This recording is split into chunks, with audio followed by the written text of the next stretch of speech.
The autumn wind carried dust and desperation through the streets of Millbrook, a frontier town where the Colorado Territory met endless sky. Clara Jenkins stood on the weathered porch of her modest homestead, watching her two children chase tumbleweeds across the barren yard. At 26, she had already buried a husband and learned that widows' weeds attracted more than sympathy in a place where women were scarce and land was precious. The sound of approaching hoofbeats made her heart sink. Sheriff Marcus Dalton rode up to her gate with the swagger of a man accustomed to getting his way. His badge caught the dying sunlight as he dismounted, adjusting his gun belt with practiced authority. "Afternoon, Mrs. Jenkins." Dalton tipped his hat, but his smile never reached his pale blue eyes. "Mind if we have a word?" Clara wiped her hands on her apron, calling to her children. "Tommy, Sarah, go inside and start on your arithmetic." 8-year-old Tommy looked up from his play, his father's stubborn chin already evident. "But Ma." "Now, son." Her voice carried a firmness that brooked no argument. As the children reluctantly trudged inside, Dalton stepped closer to the porch.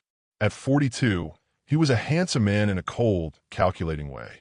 His dark hair was always perfectly groomed, his mustache precisely trimmed, and his clothes spoke of a salary that exceeded most in Millbrook. "Been thinking about your situation, Clara," he began, using her first name with presumptuous familiarity. "Winter's coming, and this place." He gestured dismissively at the small farm. "Well, it's no place for a woman alone with 2 young ones." Clara's jaw tightened. "My husband built this homestead with his own hands, Sheriff. My children and I are managing just fine. Are you?" Dalton's voice carried a subtle threat. "Because I've been hearing talk around town. People wondering if those kids are getting proper care.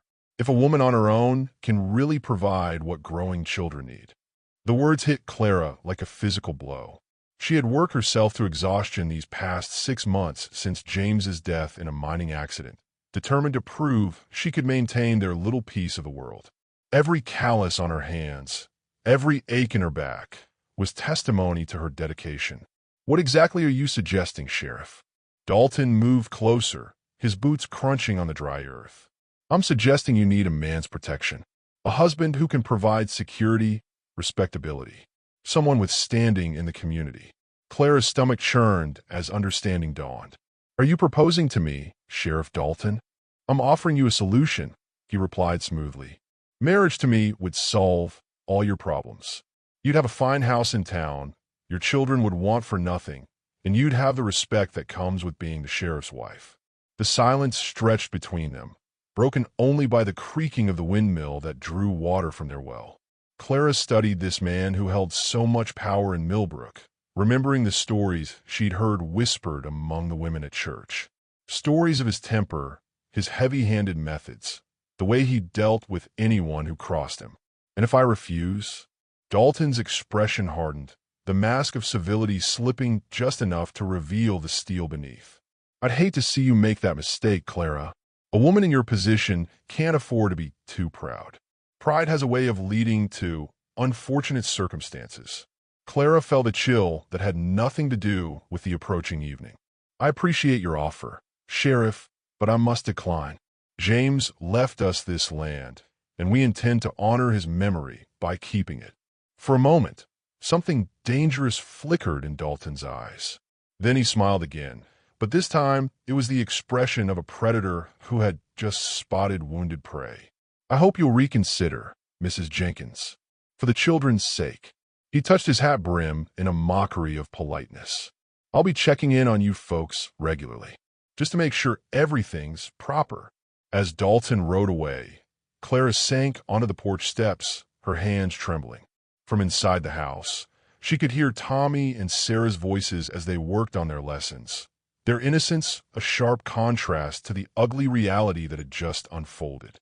She had refused the sheriff's proposition, but Clara Jenkins had lived on the frontier long enough to know that powerful men didn't take rejection gracefully. As she watched Dalton's figure disappear into the gathering dusk, she couldn't shake the feeling that her real troubles were just beginning. The next morning brought news that would prove her instincts correct. Mrs. Henderson from the general store arrived just after dawn, her face flushed with the urgency of gossip that couldn't wait. "Clara, honey," she panted, having clearly rushed the half-mile from town. "You need to know what folks are saying. Sheriff Dalton was in the saloon last night, and he was talking about you." Clara's coffee grew cold in her hands as Mrs. Henderson recounted the conversation she'd overheard. Dalton had spoken of neglected children, of a woman too proud for her own good, of situations that might require the law's intervention. "He's planning something," Mrs. Henderson warned. "That man doesn't like being told no, and everyone in Millbrook knows it."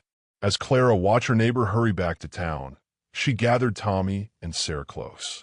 They were all she had left of James, all that mattered in a world that seemed determined to strip away everything she held dear. She had refused to trade her freedom for security, but Clara was beginning to understand that the cost of that refusal might be higher than she had ever imagined. 3 weeks after Sheriff Dalton's visit, Clara's worst fears began to materialize. It started with small things, a deputy riding by the homestead twice daily, always slowing to peer through the windows. Then came the inspections of her property, with Dalton finding fault in everything from the height of her fence to the cleanliness of her chicken coop.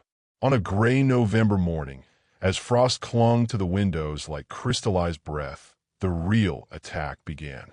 Clara was hanging laundry when she saw the official wagon approaching. Her heart hammered against her ribs as she recognized Judge Theodore Morrison's carriage, flanked by Dalton and his deputy. The judge was a thin, severe man whose loyalty could be bought with the right combination of influence and intimidation, currency that Dalton possessed in abundance. "Mrs. Jenkins," Judge Morrison called out as he stepped down from his carriage, his black robes making him look like a carrion bird. "We're here on official business." Tommy and Sarah peered out from the cabin door, their faces pressed against the glass. Clara moved protectively between them and the men, her wet hands clenched into fists. "What business?" she demanded. Dalton stepped forward, a document in his hand and satisfaction in his eyes. "Complaints have been filed regarding the welfare of your children, Mrs. Jenkins. Serious allegations that require immediate investigation." "What allegations?" Clara's voice cracked like a whip. Judge Morrison consulted his papers with theatrical gravity. "Reports of inadequate housing, insufficient food, lack of proper schooling, and improper moral guidance." Clara felt the world tilt beneath her feet. "That's absurd. My children are well-fed, well-clothed, and I teach them their letters and numbers every day." "Do you?" Dalton's voice dripped false concern. "Because witnesses have reported seeing young Tommy stealing apples from Henderson's store. And little Sarah was observed begging for candy outside the church last Sunday. Tommy took one apple because he was hungry after we'd been working all morning." Clara protested. "And Sarah wasn't begging. Mrs. Patterson offered her a peppermint stick." Nevertheless, Judge Morrison intoned, "These incidents paint a picture of children in need. Children whose mother cannot provide adequate supervision or sustenance." The deputy, a nervous young man named Pete Sawyer, stepped forward with obvious reluctance. "Ma'am, I'm afraid we need to examine the premises and interview the children." Clara's world began to crumble as they pushed past her into the cabin. She watched helplessly as they cataloged every crack in the walls, every mended piece of clothing, every indication that this was the home of people who worked hard but possessed little. Tommy and Sarah clung to their mother's skirts as the men prowled through their home, their young faces pale with confusion and fear. When Judge Morrison began questioning them, Clara's heart broke at their stammered, frightened responses. "Are you hungry, boy?" Morrison asked Tommy with false kindness. "Sometimes," Tommy whispered, because any child would admit to sometimes being hungry. "And you, little miss," he turned to Sarah, "does your mother leave you alone often?" Sarah's eyes filled with tears. "When she does chores in the barn." Each innocent answer was twisted into evidence of neglect. Clara watched the trap closing around her family, understanding now the full scope of Dalton's revenge. Furthermore, Dalton announced when they emerged from the cabin, "There's the matter of moral guidance. A woman alone, without the proper influence of a husband and father, cannot provide the moral structure these children require. I teach them right from wrong, Clara protested. I read them scripture every night. Scripture interpreted by a woman. Judge Morrison sniffed. Children need the firm hand of a father, the moral authority that only a man can provide. The cruel irony wasn't lost on Clara. The very men questioning her morality were the ones seeking to destroy her family through lies and legal manipulation. "What do you want?" she asked, though she already knew the answer. Judge Morrison's smile was cold as winter wind. "The children will be placed in temporary custody while we investigate these allegations. Sheriff Dalton has graciously offered to oversee their care personally." "No!" Clara's scream echoed across the empty plains. "You can't take my children." Ma! Ma! Tommy broke free and ran to her, wrapping his thin arms around her waist. Sarah followed, sobbing. "Please," Clara begged, dropping to her knees to gather her children close. "They're all I have. They're good children, I swear to you." Dalton stepped forward, his face a mask of false sympathy. "Clara, this could all be resolved very simply. A woman needs a husband's protection. Children need a father's guidance. Marry me, and this unpleasantness disappears."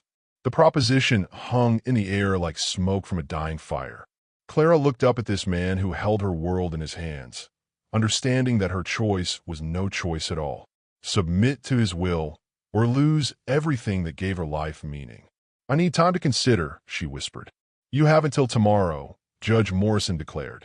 "If you cannot provide adequate assurances of these children's welfare by then, they will be removed from your custody, pending a full hearing." As the official party departed, Clara sank onto her porch steps with Tommy and Sarah pressed against her sides. Their sobs mingled with the howling wind that swept across the Colorado plains, carrying with it the scent of approaching winter and the bitter taste of injustice. That night, Clara lay awake listening to her children's restless sleep, knowing that tomorrow might be the last night they spent under their father's roof. The choice before her was impossible: surrender her freedom and dignity to a man she despised, or fight a legal battle she couldn't win and lose her children in the process. But Clara Jenkins had been forged in the crucible of frontier life, shaped by loss and hardship into something stronger than Dalton had anticipated. As dawn approached, she made her decision. She would not surrender. She would not let this corrupt sheriff destroy her family. She just had to figure out how to fight back against a man who held all the cards. Miles away from the drama unfolding at the Jenkins homestead, a weathered cowboy named Daniel Coleman guided his horse through the outskirts of Millbrook. At 34, Cole carried himself with the quiet confidence of a man who had seen enough of the world to understand its darker corners. His brown hair was longer than fashion dictated, his beard neatly trimmed, and his gray eyes held the kind of steady intelligence that missed very little. Cole had been drifting through Colorado territory for the better part of 2 years, working ranches and taking whatever honest work presented itself. He had arrived in Millbrook 3 days ago, drawn by word of a cattle drive forming up for spring. What he hadn't expected was to witness the systematic destruction of a woman's life. From his camp on the hill overlooking the town, Cole had watched the official procession to the Jenkins place with growing unease.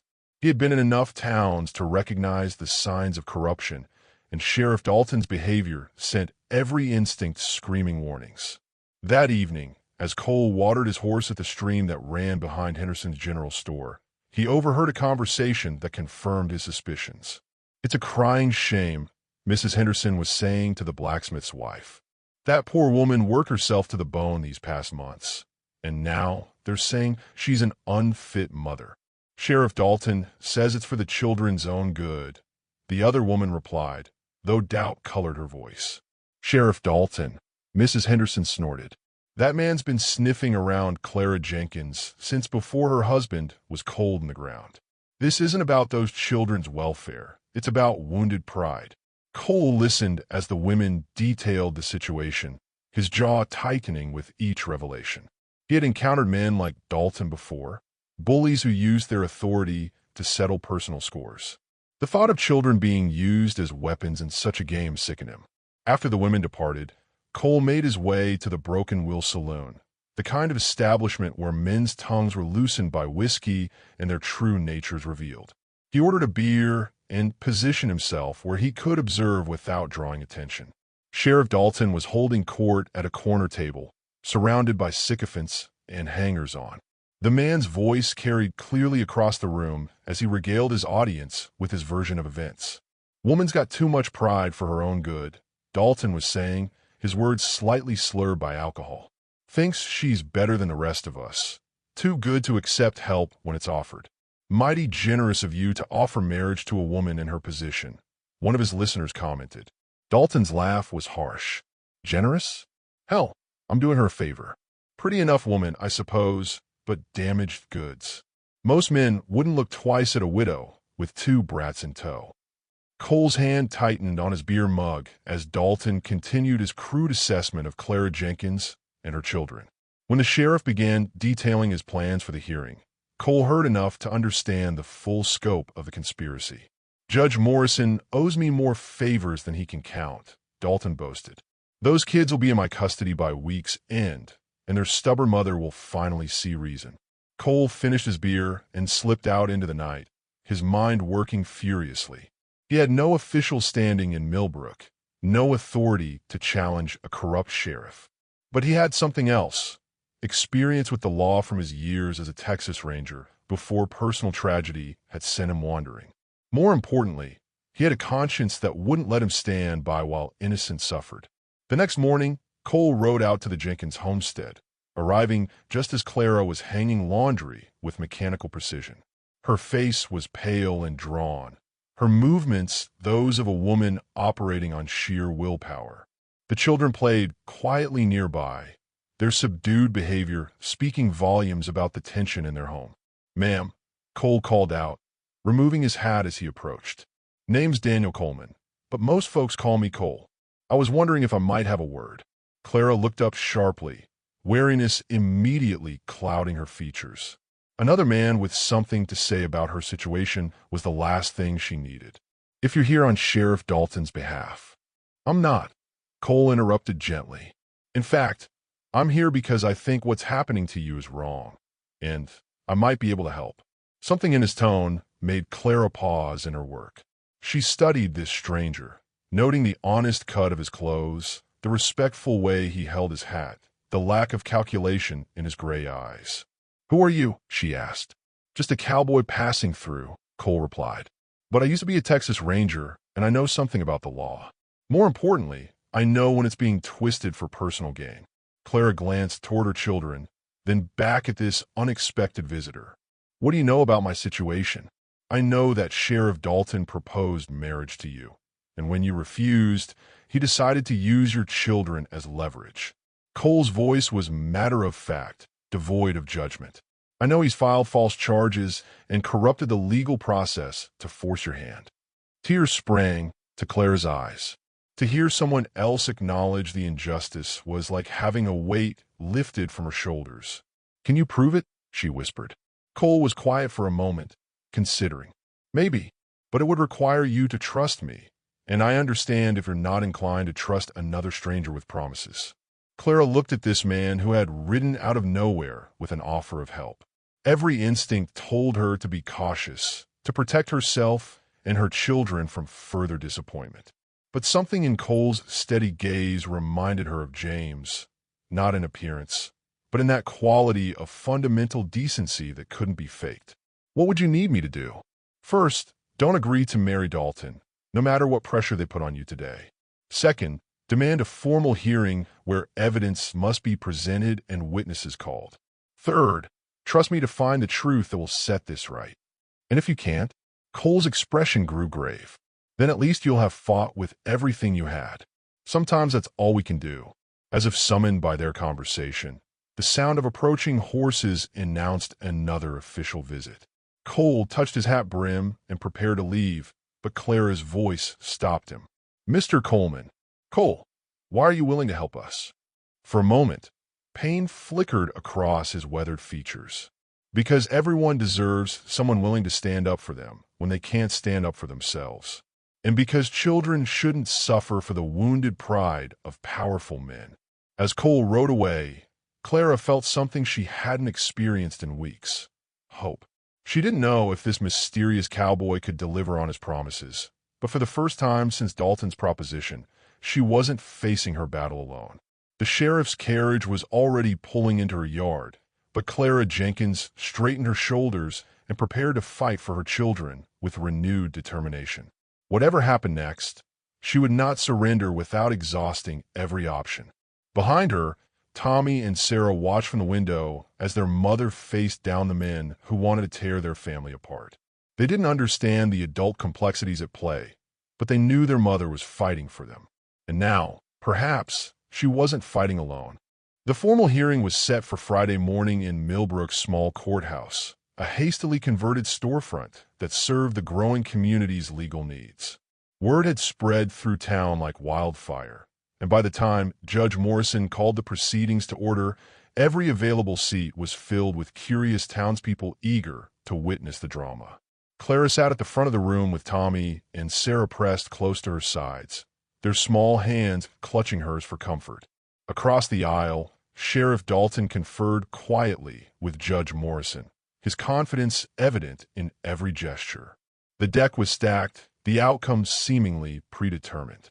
But in the back of the courtroom, Daniel Coleman sat quietly observing, a leather satchel at his feet containing evidence that could change everything. This hearing, Judge Morrison announced in his most pompous tone, will determine the fitness of Mrs. Clara Jenkins to maintain custody of her minor children, Thomas and Sarah Jenkins. For the next hour, Clara endured a parade of witnesses called by Sheriff Dalton. Mrs. Whitmore, the banker's wife, testified that she had seen Tommy skulking around the general store. Mr. Patterson, who owed Dalton money from gambling debts, claimed he had observed Clara leaving her children unattended for hours. Each testimony was carefully crafted to paint a picture of negligence and moral failure. Clara's heart sank as she realized how thoroughly Dalton had prepared his case, how many people he had either bought or intimidated into supporting his version of events. Furthermore, Dalton testified when called as a witness, "I observed conditions at the Jenkins homestead that were wholly inadequate for children. The house is in disrepair, the children appeared undernourished, and Mrs. Jenkins seemed unable to control their behavior." Judge Morrison nodded gravely. "And what solution do you propose, Sheriff?"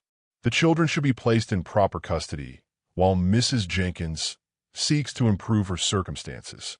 Perhaps marriage to a respectable man who could provide the stability these children require." The implication hung heavy in the air. Clara felt the walls closing in around her, her worst fears materializing before the eyes of the entire town. "Mrs. Jenkins," Judge Morrison said with false sympathy, "do you have anything to say in your defense?" Clara stood on trembling legs, her voice barely above a whisper. "My children are the most important things in my life. I've worked myself to exhaustion to provide for them, to give them the home their father wanted them to have. Yes, we don't have much money, but we have love, and we have each other. Love doesn't put food on the table or repair a leaking roof," Judge Morrison replied dismissively. "If I may, Your Honor." Every head turned as Cole Coleman rose from the back of the courtroom. Judge Morrison frowned at the interruption, while Dalton's face darkened with suspicion. "This is a formal legal proceeding," Morrison snapped. "Who are you?" "Daniel Coleman, formerly of the Texas Rangers," Cole replied calmly, walking forward with his satchel. "I'd like to present some evidence that might shed new light on this case." "This man has no standing in this court," Dalton objected, half rising from his seat. "Actually," Cole said, producing a document from his satchel, "I do. I've been sworn in as a special deputy by Judge Harrison from Pueblo County, with authority to investigate suspected corruption in local law enforcement." The courtroom erupted in murmurs as Cole handed the official document to Judge Morrison, whose face went pale as he read it. "Furthermore," Cole continued, his voice carrying clearly through the suddenly silent room, "I have evidence that this entire proceeding is based on perjured testimony and manufactured evidence." Cole opened his satchel and withdrew a series of documents and photographs. "Mrs. Whitmore, You testified that you saw young Tommy skulking around the general store. But according to Mrs. Henderson's sales records, which I've examined, Tommy was in the store with his mother, purchasing flour and coffee with money they had earned selling eggs. Mrs. Whitmore's face flushed red as Cole produced the receipt. Mr. Patterson, you claim to observe Mrs. Jenkins leaving her children unattended for hours. But that's interesting because according to your own wife, who I interviewed yesterday, you haven't been sober past noon in the last 6 months. How exactly were you making these detailed observations from the bottom of a whiskey bottle? Patterson slumped in his seat as snickers rippled through the courtroom. Cole turned to face Sheriff Dalton directly. But the most interesting evidence concerns you, Sheriff. You see, I took the liberty of visiting the Jenkins homestead yesterday with Mrs. Henderson and Reverend Matthews as witnesses. We found a home that, while modest, was clean, well-organized, and clearly maintained by someone who cares deeply about her family. Cole produced a series of photographs. These images show the actual conditions: a tidy kitchen, beds made with military precision, children's clothes mended but clean, and a pantry stocked with preserves and vegetables that Mrs. Jenkins canned herself from her garden. Judge Morrison's hands shook as he examined the photographs that contradicted everything Dalton had claimed. But here's the most damning evidence, Cole continued, his voice hardening. Yesterday evening, I was present in the Broken Wheel Saloon when Sheriff Dalton, in his cups, boasted about how he intended to use these children as leverage to force their mother into marriage. He detailed how he had manufactured evidence and coerced witnesses to support false charges. Cole turned to address the packed courtroom. Fortunately, I wasn't the only one who heard this confession. Mr. Henderson, would you please stand? The store owner rose reluctantly, his face grave. It's true. I heard every word. Sheriff Dalton said he was going to make Mrs. Jenkins pay for refusing his proposal. And Mrs. Taylor? Cole prompted. The seamstress stood with obvious reluctance. I heard him too. He said Judge Morrison owed him favors and would rule however he wanted. The courtroom exploded in angry voices as the full scope of the conspiracy became clear. Judge Morrison hammered his gavel frantically, but the damage was done. Furthermore, Cole announced over the din, I have statements from 3 other witnesses who heard similar confessions, and I have reason to believe that Sheriff Dalton has used his position to coerce or bribe every witness who testified against Mrs. Jenkins today. Dalton leaped to his feet, his face twisted with rage. This is all lies. You can't prove any of this. Can I? Cole reached into his satchel one final time and withdrew a small device that made Dalton's face go white. This is a recording phonograph, Sheriff. A recent invention that some of us law enforcement professionals have started using to document confessions. Last night, I recorded your entire boastful speech about your plans for Mrs. Jenkins and her children. The silence in the courtroom was deafening as the implications sank in. Dalton lunged toward Cole, but the cowboy was ready, catching the sheriff's wrist and twisting it expertly behind his back. Marcus Dalton, Cole announced formally, you are under arrest for abuse of office, perjury, conspiracy, and attempted extortion. As Cole secured Dalton with his own handcuffs, Judge Morrison made one last desperate attempt to salvage the situation. This court doesn't recognize. This court, Cole interrupted, is now under the jurisdiction of Judge Harrison, who will be arriving tomorrow to investigate these proceedings. I suggest you prepare to explain your actions, Your Honor.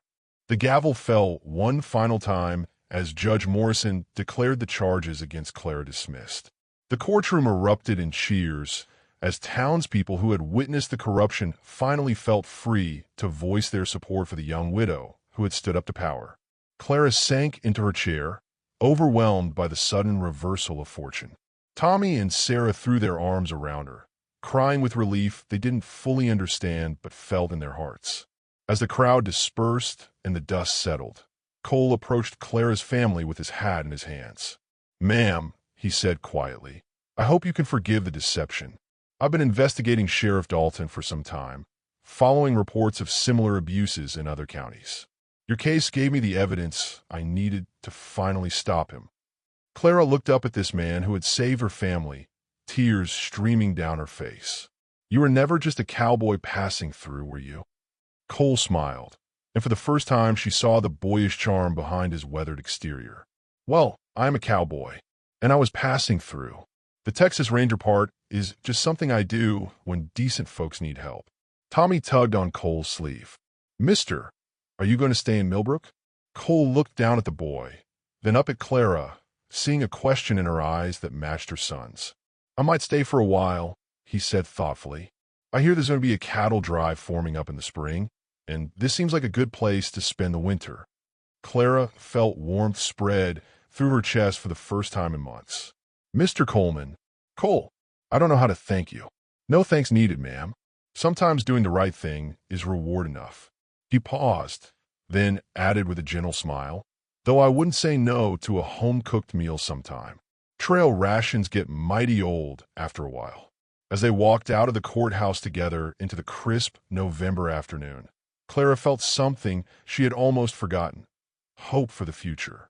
Her children skipped ahead, their laughter carrying on the wind that had once seemed so cold and unforgiving. Behind them, Sheriff Dalton sat in his own jail cell, and Judge Morrison packed his belongings for a hasty departure from Millbrook. Justice, Clara reflected, sometimes came when you least expected it, carried by strangers who turned out to be exactly the friends you needed. The frontier was still a hard place, but it was also a place where good people looked out for each other, where courage counted for more than power, and where sometimes, just sometimes, the truth was enough to set things right. As winter settled over the Colorado plains, Clara Jenkins looked forward to spring with a heart full of gratitude and a future bright with possibility.